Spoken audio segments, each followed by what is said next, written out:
दोस्तों, क्या आप जैसा बनना चाहते हैं वैसा नहीं बन पा रहे हैं, या जो आप चाहते हैं अगर वो नहीं हो रहा है, तो आज की यह कहानी आपके लिए ही है।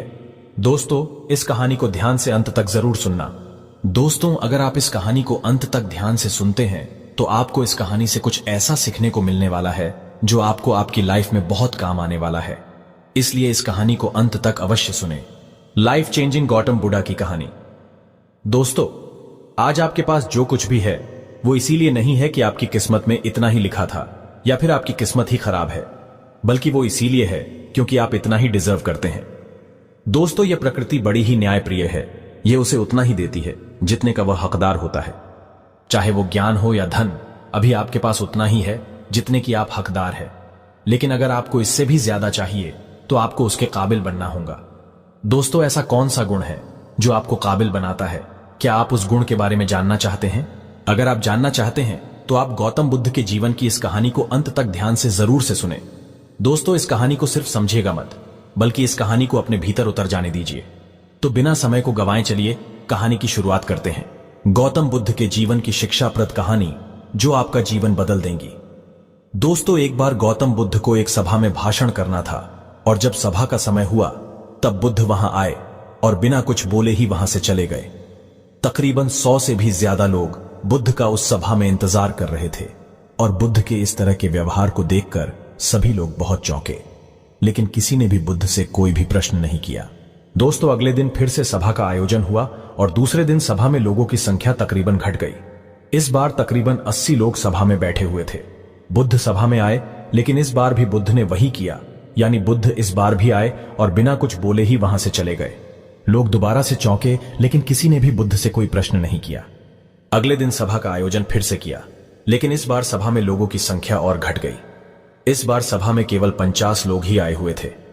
बुद्ध सभा में फिर से आए और उन्होंने इधर उधर देखा और बिना कुछ बोले ही सभा से चले गए। उसके बाद कुछ लोग क्रोधित भी हुए, क्योंकि लोगों ने अपना काम छोड़ छोड़ कर आए हुए थे, लेकिन किसी ने भी बुद्ध से कोई प्रश्न नहीं किया। अगले दिन फिर से सभा का आयोजन हुआ। दोस्तों, आप लोग जो इस कहानी को सुन रहे हैं, आप में से भी कुछ लोग मन ही मन यह कह रहे होंगे कि अरे कितनी बार सभा का आयोजन होगा, और आप लोगों को भी इस कहानी को सुनते वक्त इरिटेशन होना शुरू हुआ होगा। और जिन जिन लोगों को भी अभी इरिटेशन होनी शुरू हो गई है, उन लोगों को तो यह कहानी बड़े ध्यान से पढ़कर समझना चाहिए, क्योंकि यह कहानी आपके लिए ही है। अगले दिन फिर से सभा का आयोजन हुआ, लेकिन इस बार सभा की संख्या और ज्यादा घट गई थी, यानी इस बार सभा में सिर्फ 30 लोग ही थे। फिर उसके बाद बुद्ध सभा में आए, मुस्कुराए और फिर से बुद्ध ने वही किया, यानी बिना कुछ बोले ही वहां से चले गए। इस बार भी लोग बहुत क्रोधित हुए, और इस बार लोगों ने पीछे से कुछ कहा भी और बड़बड़ाए भी, लेकिन बुद्ध ने उनके किसी भी प्रश्न का उत्तर नहीं दिया। दोस्तों, अगले दिन फिर से सभा का आयोजन हुआ, और इस बार लोगों की संख्या बहुत ज्यादा घट गई थी, यानी इस बार सभा में कुल मिलाकर 15 लोग ही आए हुए थे। इस बार भी बुद्ध सभा में आए, लेकिन इस बार बुद्ध अपना आसन ग्रहण कर लेते हैं। फिर बुद्ध बोले, और बुद्ध ने उन 15 लोगों को उपदेश दिया, और वे 15 लोग ही बुद्ध के भिक्षु बन गए, और आगे चलकर उन 15 लोगों ने ही बुद्ध के ज्ञान को अलग अलग दिशाओं में फैला दिया। फिर एक दिन बुद्ध से किसी ने पूछा कि बुद्ध, आप कई दिनों तक बिना बोले ही सभा से क्यों चले जाते थे? फिर बुद्ध कहते हैं कि मैं उन लोगों को खोज रहा था जो लायक थे, यानी कि पहले दिन 100 से भी ज्यादा लोग आए हुए थे, उसमें से ज्यादातर लोग सिर्फ आए हुए थे। उन्हें मेरे उपदेश से कोई भी मतलब नहीं था, वे बस आ गए थे।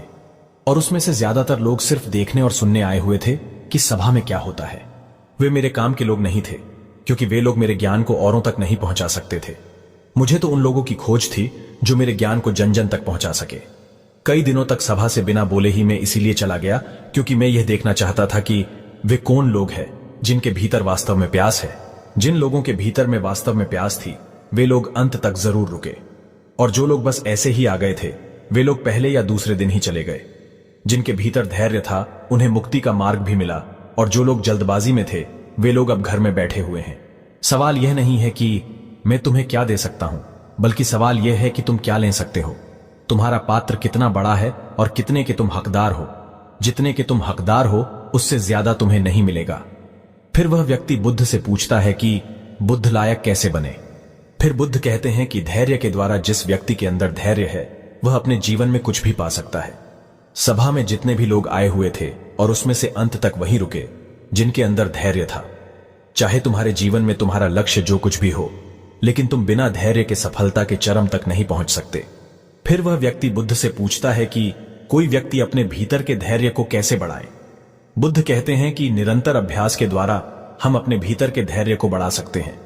जैसे कोई व्यक्ति जब ध्यान करना शुरू कर देता है तो उसका मन उसके सामने कई सारे अड़चने लाता है, लेकिन उसका धैर्य उसे एक दिन उसके लक्ष्य तक जरूर पहुंचा देता है।